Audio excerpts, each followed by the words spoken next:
Bismillahirrahmanirrahim. Assalamualaikum warahmatullahi wabarakatuh. Alhamdulillahilladzi qad akhraja natijal fikri li arbabil hijah. Assalatu wassalamu ala nabiyil mustafa wa ala alihi wa ashabihil mustakmilin asyarafa. Amma ba'du. Marilah kita terlebih dahulu membaca suratul Fatihah untuk pengarang kitab ini, Al-Munqidh minad Dhalal, Hujjatul Islam Abu Hamid Al-Ghazali.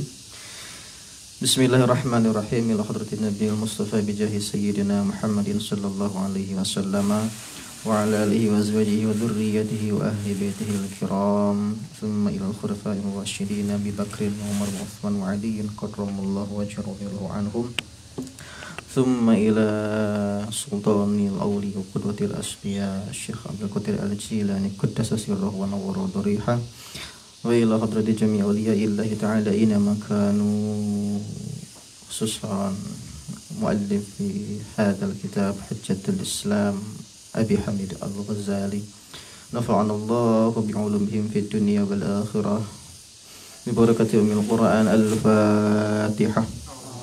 A'udzu billahi minasy syaithanir rajim. Bismillahirrahmanirrahim. Alhamdulillahi rabbil alamin arrahmanir rahim maliki yaumiddin. Iyyaka na'budu wa iyyaka nasta'in ihdinas siratal mustaqim siratal ladzina an'amta 'alaihim ghairil maghdubi 'alaihim waladdallin.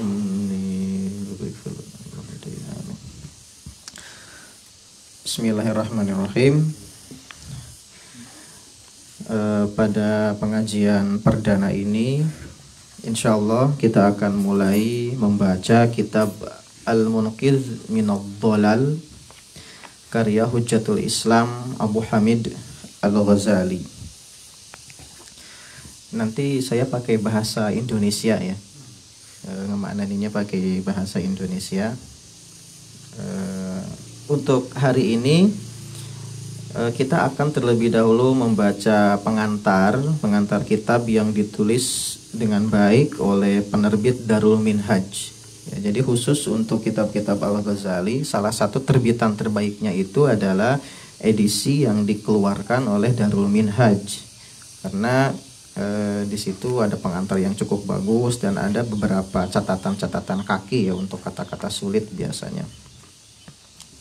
Al-Munqidh minad Dhalal. Nah, Al-Munqidh minad Dhalal ini secara harfiah anqaza yunqidhu inqazan. Itu berasal dari kata anqaza ya. Al-Munqidh itu artinya yang menyelamatkan atau penyelamat, minad dhalali dari kesesatan. Nah, intinya kitab ini adalah apa yang kita sebut sekarang dengan autobiografi ya. Jadi Al-Ghazali itu sebagaimana kita tahu, beliau bergelar Hujjatul Islam dengan magnum opusnya yang biasa kita kenal kan Ihya Ulumuddin ya, Ihya Ulumuddin. Nah, Ihya Ulumuddin dan Kimya'us Sa'adah. Nah, dua kitab ini kan yang biasa dikaji ya, yang bercorak tasawuf. Nah, sedikit orang tahu saya kira bahwa sebetulnya sebelum Al-Ghazali mencapai kepada puncak intelektualitasnya itu melalui Ihya dan Kimya'us Sa'adah, sebetulnya Al-Ghazali telah melakukan semacam proses pencarian kebenaran. Ya. Proses pencarian. Jadi tidak ujug-ujug ya, tidak ujug-ujug langsung Al-Ghazali kemudian nulis Ihya. Ihya ini adalah puncak intelektualitas yang didahului dengan proses-proses pencarian kebenaran. Nah, proses pencarian kebenaran itu salah satunya dituliskan sendiri oleh Al-Ghazali dalam Al-Munqidh minad Dhalal. Ya. Jadi ini semacam autobiografi, semacam pengalaman Al-Ghazali bagaimana beliau itu dulu mengalami sebuah krisis intelektual. Ya, kita bayangkanlah Al-Ghazali dulu itu adalah profesor atau guru besar di Madrasah Nizamiyah. Kalau sekarang rektor lah katakanlah ya. Rektor di Madrasah Nizamiyah. Sebuah ya bisa dikatakan Oxfordnya abad pertengahan lah. Harvardnya abad pertengahan, dan Al-Ghazali menjadi profesor di situ. Ya, sebelumnya kan ada Al-Juwaini juga, gurunya Al-Ghazali juga di sana menjadi imam besar di sana. Nah, setelah 5 tahun mengajar di Nizamiyah, Al-Ghazali dengan semua ketenarannya, dengan semua popularitasnya, itu kemudian tiba-tiba mengalami sebuah krisis. Tidurnya tidak nyenyak, setiap malam dia diganggu dengan pertanyaan-pertanyaan. Ya, nanti dijelaskan di sini bagaimana Al-Ghazali itu mengalami sebuah krisis tadi itu. Ada pertanyaan-pertanyaan yang belum bisa dia jawab. Ya, dan itu tidak bisa dijawab dengan popularitasnya sebagai seorang profesor itu. Ya, akhirnya dia tinggalkanlah jabatan profesornya, dia tinggalkan popularitasnya sebagai profesor, akhirnya dia memilih jalan sunyi, menyendiri, berhijrah. Maksudnya dia meninggalkan popularitasnya itu dengan melakukan perjalanan sufistik, ya. Nah, salah satu refleksi Al-Ghazali selama masa-masa itu dituliskan dalam Al-Munqidh Minad Dhalal ini.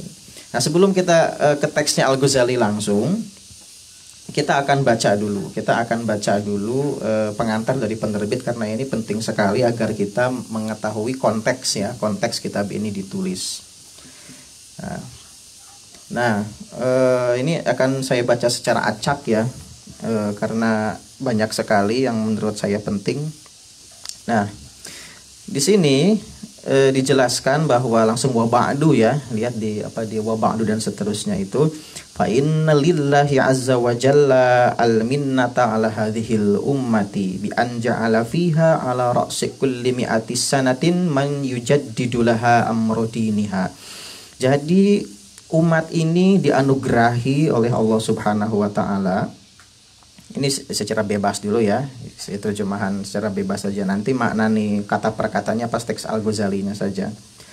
Salah satu anugerah Allah Subhanahu wa taala kepada umat ini adalah bahwa di setiap permulaan abad, setiap 100 tahun permulaan abad, ya, dan itu intervalnya setiap 100 tahun, Allah akan mengutus seorang mujaddid atau orang yang memperbaharui agama Islam ini, ya. Ini mujaddid istilahnya. Ini hadis, ya. Ini hadis riwayat Abu Dawud, riwayat Abu Hurairah itu. Hadisnya sahih. Nah, di sini dijelaskan, ya, beberapa mujaddid itu. Di antaranya faminhum al-Khalifatul Umayyur Rasyid Umar bin Abdul Aziz. Nah, di antara mujaddid itu adalah Umar bin Abdul Aziz, ya, khalifah Bani Umayyah. Wa minhumul imamu Abu Bakrin kelewat, ya. Wa minhumul imamu Syafi'i, di antaranya Imam Syafi'i juga mujaddid. Ini lahirnya itu di setiap permulaan abad, ya, setiap permulaan abad ini katanya. Wa minhumul imamu Abul Hasani al-Asy'ari, di antaranya Imam Abu Hasan al-Asy'ari yang merumuskan teologi Asy'ariyah. Kalau tadi yang penemu mazhab Syafi'i. Kemudian wa minhumul imamu Abu Bakrin al-Baqilani, di antaranya juga Abu Bakar al-Baqilani, orang Asy'ariyah juga yang memperbaharui doktrin Asy'ariyah. Nah, dan wa ala ra'sil mi'atil khamisati, dan di permulaan abad ke-5 Hijriah, di permulaan tahun ke-500 itu, 500 Hijriah, di permulaan abad itu, yatasaddaru hujjatul Islamil Ghazali. Nah, muncullah sang hujjatul Islam Imam Al-Ghazali. Jadi lahirnya itu kan 1058. Itu kan awal-awal abad ke-5, ya, awal-awal abad ke-5 Hijriah. Nah, di sini As-Suyuti menggubah sebuah syair yang yang puitik sekali, yang menjelaskan Al-Ghazali sebagai mujaddid di abad ke-5. Wal khamisul habru huwal Ghazali wa adduhu ma fihi min jidali, ya. Jadi kalau ala pesantren kan suka pakai lagu, ya. Jadi kurang lebih ini baharnya bahar apa, ya? Rojaz, ya. Rojaz itu banyak banget lagunya itu. Ya, biar nggak ngantuk lah, kita nyanyi dulu lah. Gimana? Lagunya gimana biasanya Rojas itu ya? Ya bisa gini. Wal khamisul habru wal ghazali wa aduhu ma fihi min jidali. Nah, itu ya, kurang lebih itu. Nah, artinya wal khamisu, ya, dan mujaddid yang kelima, yang lahir di permulaan 100 tahun itu al-habru. Al-habru itu cerdik cendikia ya. Jamaknya ahbar atau hubur, ahbar. Jadi mufradnya habru. Kalau hibru itu jadi tinta. Nah, jadi bahasa Arab itu beda harakat saja bisa menjadi sangat berbeda maknanya. Habrun itu cerdik cendikia, hibrun itu tinta. Satu akar kata menunjukkan bahwa cerdik cendikia tidak akan lepas dari tinta. Tinta itu apa? Simbol tulis menulis atau literasi. Kalau mau jadi cerdik cendikia, jadilah orang yang tenggelam dalam dunia literasi, man of letter ya, kalau dalam tradisi barat itu. Al-habru, yang cerdik cendikia, huwal Ghazali, dialah Al-Ghazali. Wa adduhu ini dan memperhitungkan Al-Ghazali sebagai Al-Habru itu, ada yang udhu itu menghitung ya, maksudnya menganggap atau menempatkan, memperhitungkan Al-Ghazali sebagai Al-Habru itu, ma fihi min jidali, tidak ada perdebatan di dalamnya. Jadi ini tidak ada perdebatan bahwa Al-Ghazali adalah seorang mujaddid di abad kelima Hijriah, seperti itu. Kita langsung saja ya ke halaman 12. Nah, langsung wa kaifala ya. Ini kita pilih yang penting-pentingnya saja ya, karena panjang sekali. Wa kaifala yahmilu liwa ahadzat tajdidi wa huwa tilmizu imamil haramaini abil ma'alil juwaini nahila min ulumihi hatta ghada fi hayati syekhihi ala man yusharu ilaihi bil banan. Nah, jadi salah satu yang memperkuat status Al-Ghazali sebagai mujaddid itu adalah sebuah fakta bahwa beliau itu adalah muridnya Imam Haramain. Imam Haramain itu Abul Ma'ali Al-Juwaini yang menulis Al-Waraqat ya, yang terkenal sekali kitab Waraqat ahli usul fikih juga. Imam Haramain ini banyak sekali meletakkan pondasi-pondasi usul fikih. Ya, diantaranya Waraqat itu. Nah, di sini juga dijelaskan wa syahidalahu syaikhuhu bi annahu qad faqu aqranahu. Dan guru Al-Ghazali itu menyaksikan bahwa Al-Ghazali itu faqu aqranahu, melampaui kerabat-kerabatnya, melampaui kolega-koleganya. Jadi dia salah satu murid yang memiliki keistimewaan yang melebihi teman-temannya. Wa bada'a bitasnifi wa arada tasnifahu ala syaikhihi. Ketika Imam Al-Ghazali mulai menulis dan tulisannya itu arada tasnifahu ala syaikhihi, dan ditunjukkan tulisan itu kepada gurunya, fa asna alaihi, gurunya itu memuji karya tersebut. Tsumma ba'da wafati syaikhihi ukhtiro litadrisi fil madrasatin nizamiyyati bi Baghdad. Nah, setelah kemudian Imamul Haramain meninggal, maka Al-Ghazali kemudian ditunjuk atau dipilih ya untuk mengajar di Madrasah Nizamiyah di Baghdad. Nah, jadi perlu kita ketahui ya, masa Al-Ghazali itu memang sangat mendukung ketika itu. Itu kan hidup pada masa Saljuk ya, Seljuk. Secara politis itu stabil pemerintahannya.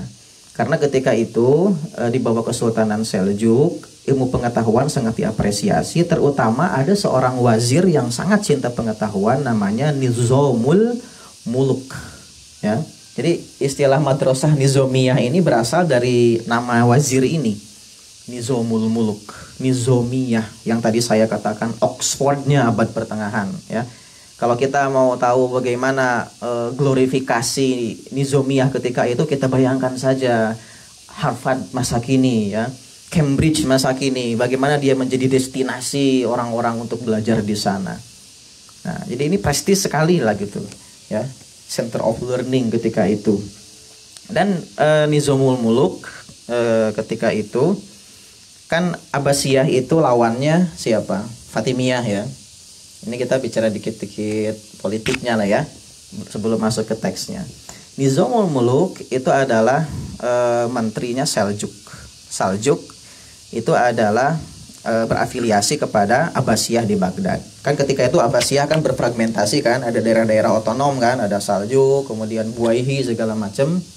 Nah, ketika itu persaingan antara Fatimiyah dan Baghdad dan Seljuk khususnya itu meningkat. Ya. Ismailiyah Fatimiyah itu kan Syiah ya, Syiah Ismailiyah. Sedangkan Seljuk itu Sunni ya. Nah, persaingan ini sampai pada level yang politis dan level yang kotor. Sampai ketika itu ada sekelompok pembunuh bayaran dari kalangan Ismailiyah yang disebut dengan Hashashin, yang dikenal di barat dengan Assassins. Sampai ada gamenya itu, game yang biasa dimainkan siapa? Kodir itu kayaknya itu ya. Ada tuh Assassin kan gamenya kan? Itu berasal dari Hashashin. Hashashin itu dari hasis. Hasis itu rumput ya. Ya kayak ganja lah kalau gitu. Jadi buat fly gitu loh. Jadi mereka itu melakukan kriminalnya itu sambil nge-fly, kurang lebih kayak gitu ya. Pemimpinnya Hasan bin Sabah. Hasan bin Sabah, basisnya itu ada di Jabal Alamut atau Gunung Alamut. Ya. Jadi mereka bikin benteng di sana dan susah sekali untuk diakses oleh orang. Ya. Jadi terpencil di daerah di daerah Iran itu ada Jabal Alamut namanya ya, pemimpinnya namanya Hasan bin Sabah, pembunuh bayaran. Tidak ada yang bisa mengalahkan pasukan ini. Pasukan ini kayak kasat mata seperti itu. Ketika orang mau menaklukkan Alamut juga tidak bisa. Hanya satu yang bisa menaklukkan Alamut. Siapa itu? Hulagu Khan. Ya. Hanya orang Mongol yang bisa menaklukkan Assassin. Jadi dulu itu Assassin itu kayak teroris ya, kayak apa ya? Kayak Al-Qaeda kali ya sekarang itu ya. Hasan bin Sabah itu kayak Osama bin Laden lah misalnya kan, menebar teror. Nah, Nizamul Muluk itu dibunuh oleh Assassin itu. Jadi ya diam-diam gitu loh kan, dibunuh secara diam-diam. Nizamul Muluk itu dibunuh oleh Assassin itu. Ya. Nah, maka di sini ya Al-Ghazali kemudian juga sangat akrab dengan seterusnya nih. Walamma dhaharatil batiniyatu wal falasifatu batiniyah. Batiniyah itu siapa? Orang-orang Syiah Ismailiyah yang berbasis di dinasti Fatimiyah.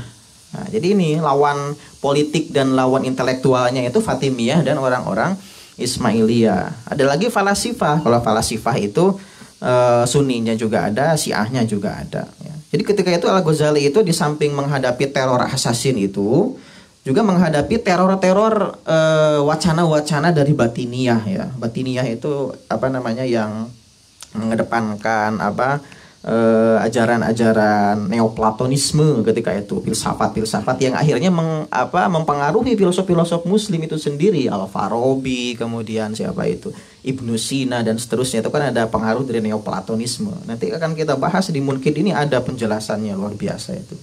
Biar kita tahu dulu ya siapa saja oponen dan proponennya Al-Ghazali itu.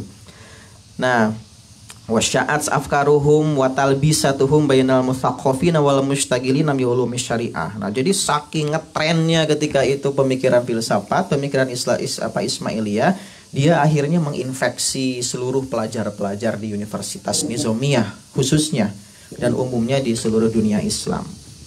Ya. Seterusnya wanalat hadduha minar rawaji ya. Watagol-golat syubuhatuha min majalisihim wadakholat fi tadoi fi kutubihim wa fis sanayas sutur. Inbarol imamu hujatul Islam liyudafi'a an haqaiqil ilmi waddin. Nah, jadi yang dilawan Al-Ghazali itu ini secara intelektual ya. Dia ingin melawan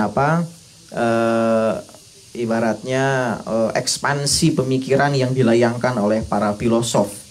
Ya, kurang lebih kalau kita identifikasi sekarang orang-orang liberal gitu loh ya.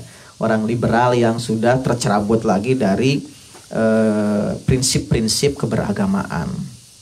Nah, di sini kita harus paham juga, kita jangan salah mengartikan Al-Ghazali. Imam Ghazali itu kan sering dituduh ya, saya pakai kata menuduh ya, dituduh sebagai orang yang katakanlah peribahasanya menyembelih ayam bertelur emas. Karena kan filsafat itu kan emas ya, pemikiran rasional segala macam. Nah, Al-Ghazali itu sering kali dituduh sebagai orang yang mematikan filsafat. Tapi sebetulnya tidak. Dalam Tahafutul Falasifah itu nanti dijelaskan juga sebetulnya. Al-Ghazali sebetulnya hanya menyasar 3 filosof saja. Al-Kindi, Al-Farabi, dan Ibnu Sina. Jadi tidak kemudian menentang seluruh filsafat, enggak. Al-Ghazali hanya menyasar doktrin-doktrin filsafat yang sudah keluar dari pakem-pakem keagamaan. Dan itu hanya berkisar di 3 filosof itu saja sebetulnya. Tapi akhirnya oleh generasi setelahnya dianggap sebagai sebuah kritik kepada filsafat secara umum. Ya. Nah, ini yang saya kira sering menjadi kesalahpahaman kita terhadap Al-Ghazali. Ya gimana tidak kalau kita baca kitab-kitab yang lain, misalnya Jawahirul Quran, Al-Qistasul Mustaqim, itu sangat Aristotelian sekali Al-Ghazali di situ. Ya. Jadi banyak sekali Al-Ghazali memanfaatkan materi-materi dari logika Aristotelianisme segala macam ya. Tapi Ihya itu yang menjadi ujungnya ya, puncaknya ada di Ihya itu setelah pencarian yang panjang.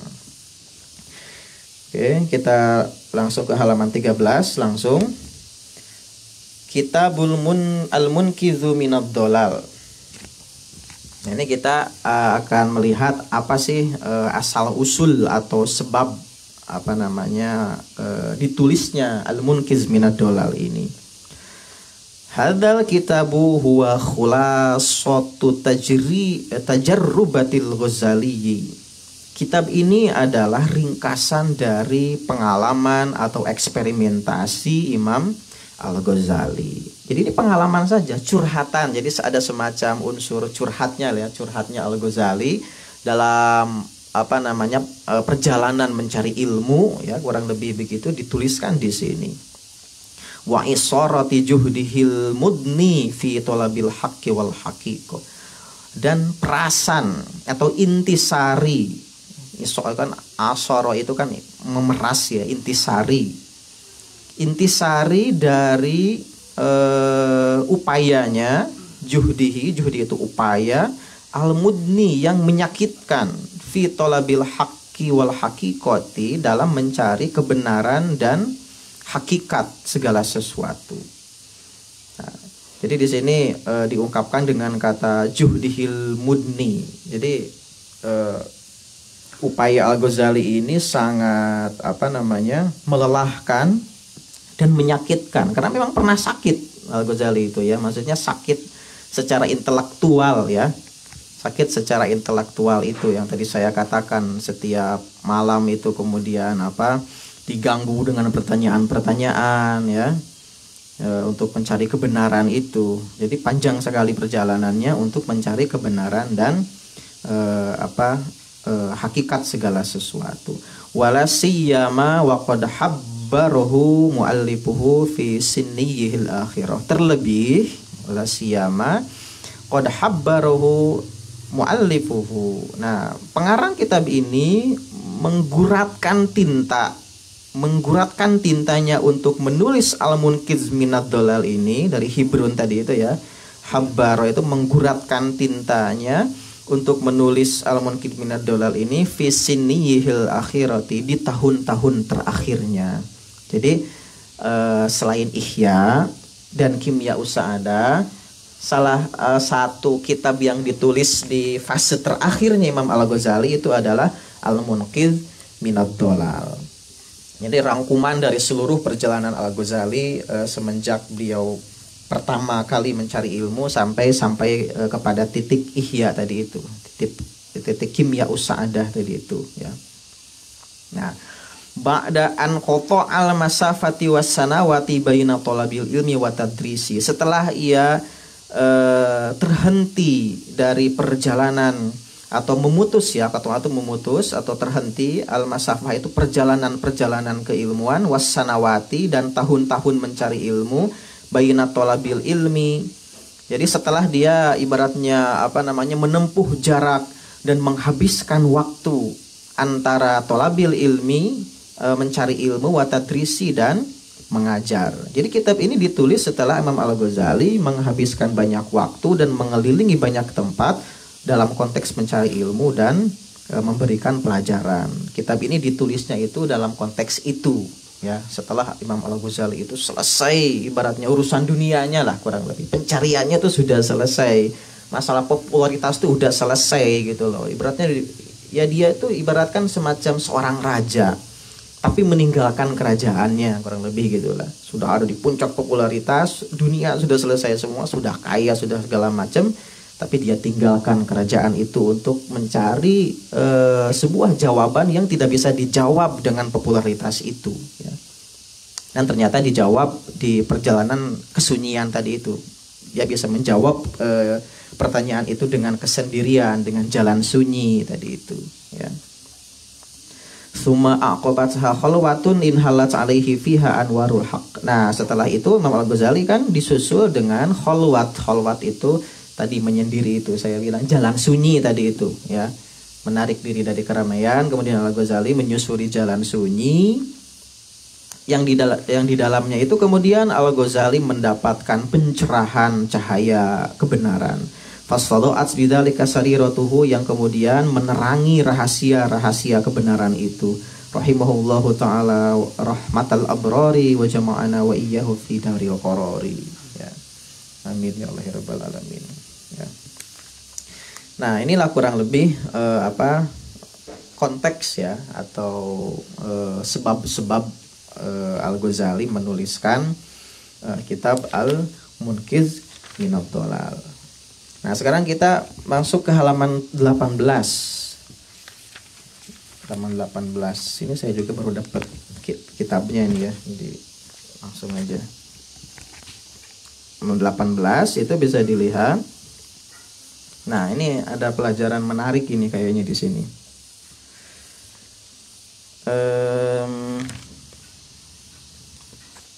Ini biografinya ya. Wal Imamu Hujjatul Islam Zainuddin. Jadi banyak lakobnya itu, ada Zainuddin, ada Hujjatul Islam ya. Ini nama lengkapnya Abu Hamid. Jadi namanya itu Abu Hamid. Nama kuliahnya itu Abu Hamid Muhammad bin Muhammad At-Tusi At-Tabarani Asy-Syafi'i wa Al-Ghazali. Jadi lahirnya itu di Tus. Tus itu di daerah Persia ya. Sekarang itu Iran. Di daerah Persia, Iran, Tus itu. Ada cendekiawan lain namanya Nasruddin At-Tusi, orang Syiah juga itu. Sama dari Tus juga. Ya, salah satu produsen intelektual itu Tus ya kalau di sana itu. Wulida Bitusa Sanata. Ini beliau dilahirkan di Tus tahun 450 Hijriah atau Masehinya itu 1058. Wa tuwfiya abuhu wa huwa shagirun. Ayahnya meninggal ketika ia sedang masih kecil. Nah, kita skip aja ya biar cepat.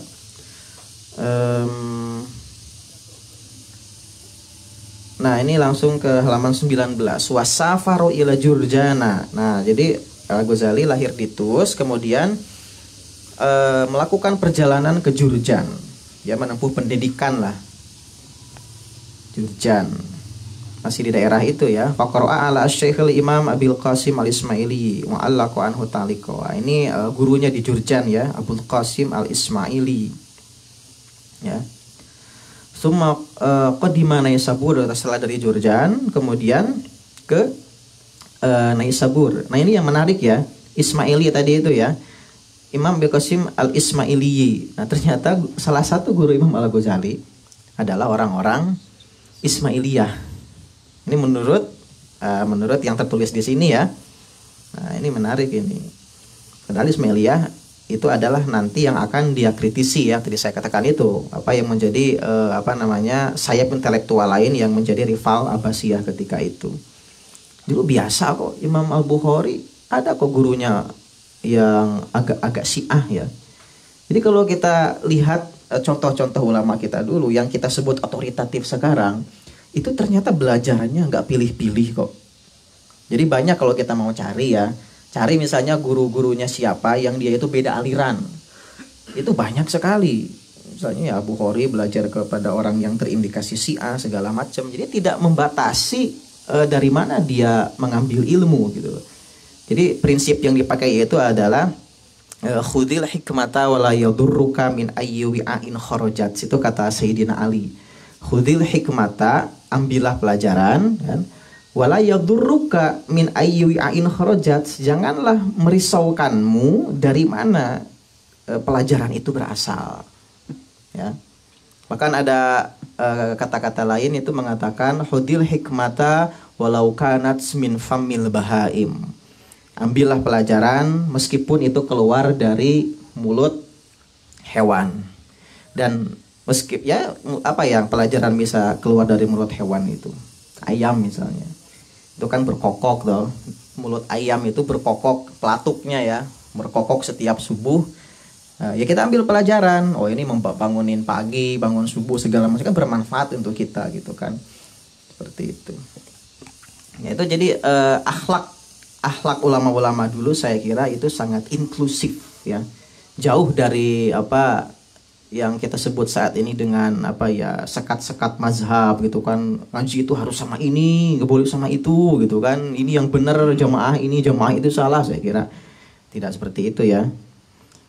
Meskipun pada akhirnya kita punya warna tersendiri, itu it's okay ya. Tetapi proses dalam membentuk warna kita itu tidak boleh dibatasi gitu. Proses untuk menuju itu. Ini kan sebetulnya Al-Ghazali ini berbicara proses, ngajarin proses ya. Bukan kalau ihya itu kita belajar produk, belajar yang sudah jadi ya. Ibarat kalau kita makan di restoran itu udah jadi gitu. Itu ihya. Itu kimia usahadah, tinggal telan, tinggal santap gitu loh. Tapi kalau Munkiz itu ngajarin bagaimana cara membuat makanan itu, bagaimana cara kita berproses untuk menjadi seorang intelektual ya, menjadi seseorang yang berilmu, kurang lebih seperti itu. Ya. Nah, ini di sini masih di halaman 19 paragraf kedua, tsumma qadima Naisaburo. Imam Al-Ghazali kemudian datang ke Nisabur. Walazamal imam Abul Ma'ali, dan beliau kemudian menuntut ilmu dengan Abul Ma'ali Al-Juwaini tadi sudah dikatakan ya, Imamul Haramain. Kemudian di bawahnya lagi walamma tuwfiyal Juwainiyu, setelah Imam Juwaini itu wafat, kharaja ilal ma'sakar wa sami'a bihi al-wazir Nizamul Muluk. Nah, setelah Imam Juwaini wafat kan di Nisabur, popularitas Al-Ghazali kemudian terdengar oleh Wazir Nizamul Muluk tadi itu ya, Wazir Nizamul Muluk. Faqaddamahu fi majlisihi wa haziya indahu bil qabuli wa bari'a fil munadarati hatta dhuhara ismuhu fil afaq fa ursila ila Baghdad. Nah, karena Nizamul Muluk ini ibaratnya terpukau dengan keilmuan Al-Ghazali, dengan retorika yang dibawakannya ketika mengajar. Akhirnya Imam Al-Ghazali diminta oleh Nizamul Muluk untuk mengajar di Madrasah Nizamiyah pusat ya, yang ada di Baghdad itu. Ya. Kemudian kita langsung ke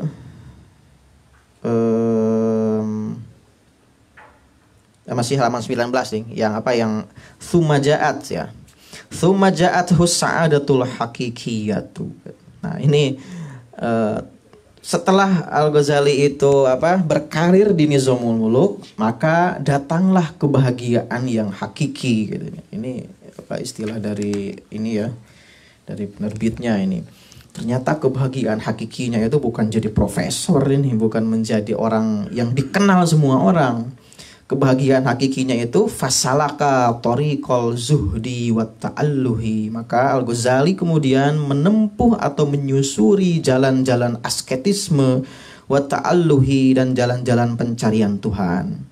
Ta'alluh itu jadi kata ilah ya. Ta'alluh itu jadi berupaya supaya kita itu dekat dengan Tuhan. Akhirnya kebahagiaan Al-Ghazali itu ternyata bukan di Nizamul Muluk. Ya, jadi kurang lebih pelajaran yang bisa kita ambil ini, ternyata kebahagiaan tertinggi itu bukan kebahagiaan material, Ternyata kebahagiaan tertinggi itu bukan kebahagiaan yang dibeli, ya. Jadi kalau kamu bahagia melalui sesuatu yang masih dibeli pakai materi, itu bukan kebahagiaan sejati, kurang lebih ya. Ini pelajarannya. Itu bukan hakiki ya. Ternyata Al-Ghazali ya sudah melebihi itu semua gitu loh ya. Bukan yang dibeli ternyata, tapi adalah kebahagiaan yang tak terbeli tadi itu. Kan banyak tuh kebahagiaan tak terbeli, apa contohnya? Misalnya kamu bisa rukun saja kamu dengan saudara. Di keluarga bisa rukun, bisa silaturahim, tidak ada perselisihan. Itu kan kebahagiaan itu. Cuman kita tuh kadang suka kufur nikmat ya. Kita anggap itu sebagai bukan kenikmatan. Kita sehat, kan nggak kebeli sehat itu. Kita bisa rukun dengan saudara, kan tidak terbeli itu. Kamu bisa kaya dan bisa bahagia dengan itu. Tapi kekayaan kamu tidak akan bisa membeli kebahagiaan rukun dengan saudara, membeli kebahagiaan kita bisa dekat dengan orang tua misalnya seperti itu dan seterusnya ya. Nah, ini pelajaran dari Al-Ghazali itu ya. Tentang kebahagiaan. Nanti ya akan ada itu kan dijelaskan di Kimya Sa'adah itu kan akhirnya itu. Karena Kimya Sa'adah itu kan kitab terakhirnya Ghazali yang berkaitan dengan pencarian kebahagiaan. Hidup itu nyari apa lagi sih? Ya kan nyari kebahagiaan kan. Apalagi sih yang dicari itu. Seperti itu. Nah, kemudian summa dakhwala Dimashqa. Nah, setelah mana tadi itu? Summa ja'at itu fasalaka tariquz zuhdi wa ta'aluhi wa kharaja min jami'i ma kana fihi. Nah, ini yang menarik. Al-Ghazali kemudian melepaskan semua apa yang dia punya. Dia keluar dari segala apa yang dia miliki. Keluar dari popularitas yang dia miliki seperti itu. Wa tarakahu wara'a zuhri. Kemudian dia tinggalkan itu semua. Wa qasada baitallah. Nah, ketika itu Al-Ghazali meninggalkan Nizamul Muluk tujuannya untuk melaksanakan ibadah haji Baitullah ya. Ya sekaligus tadi itu mencari jawaban untuk pertanyaan-pertanyaan kebenaran itu dan menuju Baitullah. Fa kharaja ilal haji, dan kemudian Ghazali melakukan perjalanan untuk melakukan ibadah haji. Nah, di perjalanan menuju ibadah haji itu summa dakhala Dimashqa, Al-Ghazali kemudian pernah juga menetap di Damaskus ya. Fa aqama biha nahwa asyaris sinina ya. Di Damaskus Al-Ghazali menetap selama kurang lebih 10 tahun dan disinilah Al-Ghazali menulis Ihya Ulumiddin. Jadi di perjalanan itu Al-Ghazali nulis Ihya. Bahkan ada yang mengatakan nulisnya itu katanya kan di menara ya, menara masjid. Jadi kurang lebih jadi takmir lah kurang lebih ya ketika itu. Dari profesor ke takmir lah kurang lebih gitulah perjalanan Al-Ghazali itu. Dari profesor jadi guru besar yang dengan mobil mewah, dengan pujian-pujian dari masyarakat segala macam, kemudian akhirnya memilih menjadi takmir ya, kalau bahasanya mursalat itulah menjadi takmir masjid. Tapi tidak sekedar takmir, tidak sekedar bersih-bersih, tidak sekedar azan atau ngimamin, tapi nulis gitu loh. Di menaranya itu nulis, tiap malam itu berefleksi gitu kan, menulis, dan keluarlah akhirnya Ihya Ulumiddin, sebuah karya yang tidak akan mungkin keluar kalau ditulis di Nizamul Muluk, di Madrasah Nizamiyah. Karya itu hanya bisa keluar dari menara masjid itu ya. Itu gak akan mungkin karya sekelas Ihya itu ditulis di sebuah universitas besar dengan atribut-atribut duniawinya. Wah, itu gak mungkin itu. Harus sunyi nulisnya itu. Bukan nulis dalam konteks sebagai seorang Syekh Al-Kabir yang punya banyak pengikut. Harus sendiri nulisnya itu ya. Terus sendiri, tapi lihat efeknya sampai sekarang masih dibaca karena nulisnya itu penuh dengan kejujuran, penuh dengan dedikasi, bukan karena uang, karena segala macam ya. Sampai sekarang kan masih dikaji karena nulisnya juga kan ceritanya kan yang mengerikan sekali ya, maksudnya luar biasa sekali itu. Nah, jadi di fase inilah Al-Ghazali menulis Ihya Ulumiddin. Di situ juga akhadha nafsahu fiha birriyadati wal mujahadati wal khalwati wa allafa fiha. Ini kitabahun nafis Ihya Ulumiddin. Di sini dijelaskan. Selama fase di Damaskus ini Al-Ghazali melatih spiritualnya, riyadhah, mujahadah, menyendiri, berefleksi, dan dalam fase-fase itulah beliau menulis Ihya Ulumiddin. Ya, kitab yang terkenal sampai sekarang. Nah, setelah dari Damaskus, setelah dari haji, tsumma ada ila Tus, kembali ke Tus lagi. Ya. Setelah dari Tus dipanggil lagi oleh penguasa Fakhrul Muluk. Kalau tadi Nizamul Muluk, sekarang Fakhrul Muluk. Ila Naisabur, ke Nisabur lagi untuk mengajar di Madrasah Nizamiyah. Akhirnya Al-Ghazali karena dipaksa ya, ceritanya tuh dipaksa ini untuk mengajar lagi, akhirnya bersedia. Tapi beberapa saat saja, tidak lama. Sumatera Tadris, kemudian dia tinggalkan profesi mengajarnya itu, wa ada ila baitihi, dan kembali ke tempat kelahirannya di Tus.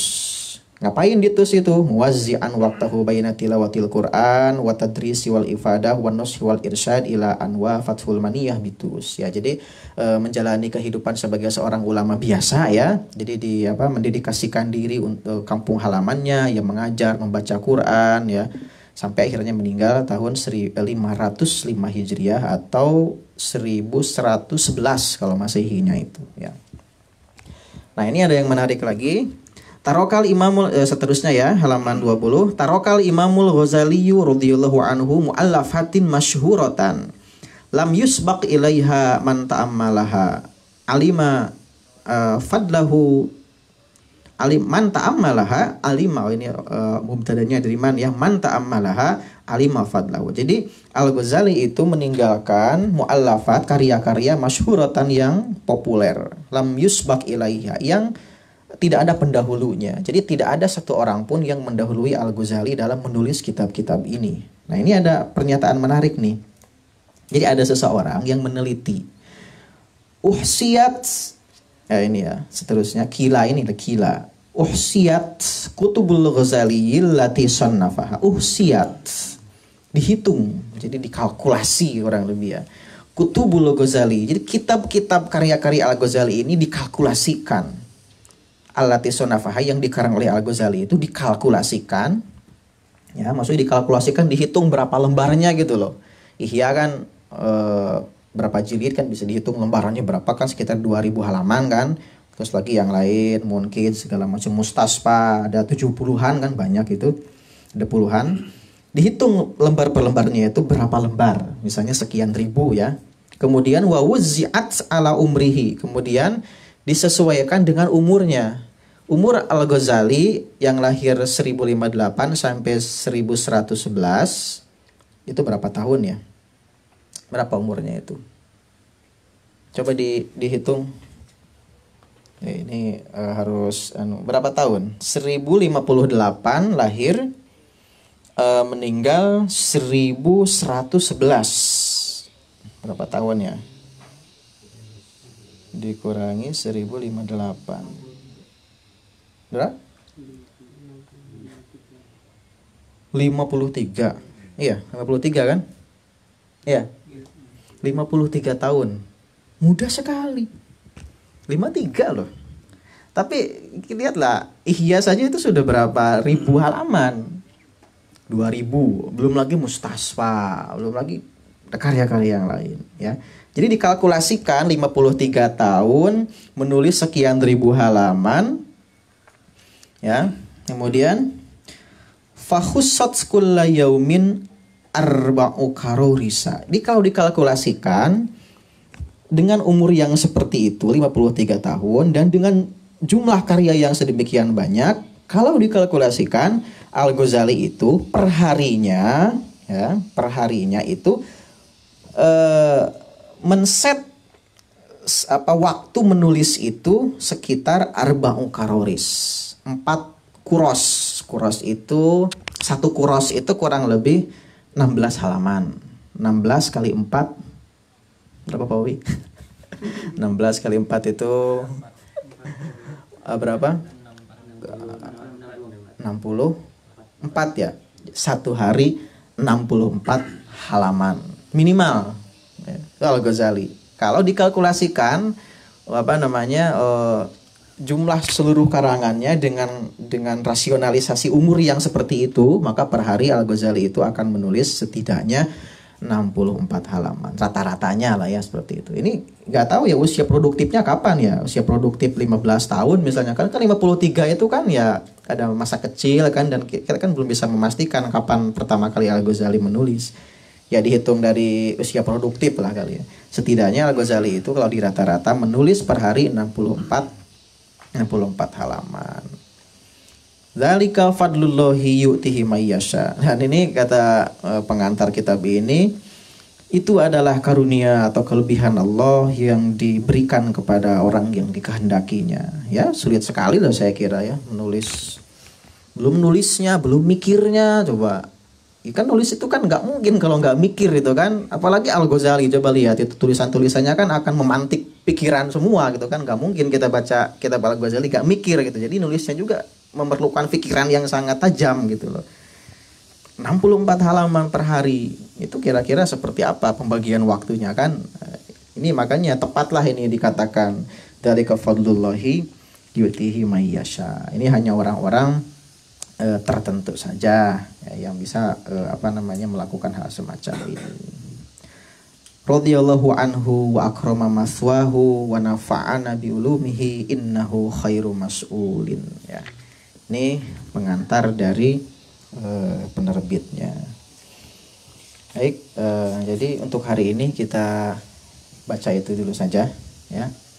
Besok insya Allah kita akan langsung masuk ke kitabnya ya, Al-Munqidh Minadh Dhalal,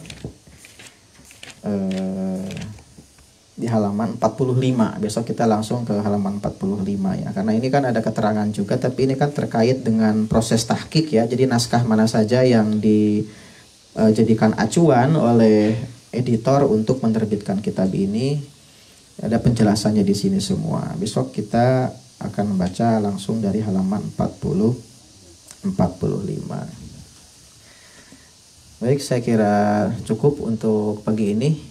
Mudah-mudahan berkah dan manfaat, khususnya untuk saya sendiri, umumnya untuk kita semua, dan mudah-mudahan kita dapat menerima keberkahan dengan mengkaji karya-karya dari Hujjatul Islam Abu Hamid Al-Ghazali. Nakhtatim bil hamdalah.